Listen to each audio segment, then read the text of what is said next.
புரட்சியான இந்த பாடல்லாம் அங்கேருந்து வந்ததா? ஏன்னா இதுக்கு முன்னாடி தமிழ்நாட்டு மக்களும் வந்து ஒரு இலங்கை தமிழரை கொண்டாடுறது இது முதல் முறை கிடையாது. ஸோ இதெல்லாம் அங்கேருந்து வந்ததா? அதாவது அதான் சொல்லணேன், இப்போ இங்கே வந்த பிறகு தான் தெரியுது, ஓஹோ தமிழ்நாட்டுக்கு இப்படி ஒரு சென்டிமெண்ட் இருக்குது.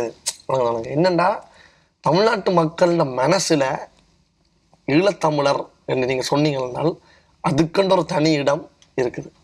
ஒரு ஈழத்தமிழ் என்றால் அது ஒரு பாசம் கலந்த, ஒரு மரியாதை கலந்த ஒரு ஒரு ஒரு இணக்கம் இருக்குது. கண்டிப்பா. அதோட நம்ம ஊர் தான் ப்ரோ. அதோட அரவாசி பேருக்கு, நான் 2 பேருக்கு அது அறியாமே தெரியாது. நான் சொன்னேன், நான் ஈழத்தில் இலங்கையிலேருந்து வந்திருக்கேன். அது எங்கட ஊர் தானே அப்போ அப்படிதான், அதுவும் எங்கட ஊர் தானேன்ட்டு. ஸோ அதாவே நான் முதல் நினச்ச அப்படின்னா மேபி அது செப்பரேட் நாடுன்னு தெரியாதோ அப்படின்னு நினச்சேன். பிறகு தான் பார்த்தா என் மைண்ட்ஸில் அது இல்லை. அங்கே வாழ்கிற தமிழனும் அதுவும் எந்த ஊர், எந்த பிள்ளைகள், எந்த அண்ணா சகோதரங்க தான் இருக்கிறாங்கன்ற மைண்ட் செட். அது எனக்கு ஒரு மாதிரி பிரமிப்பும் இருந்தது, சந்தோஷம் இருந்தது.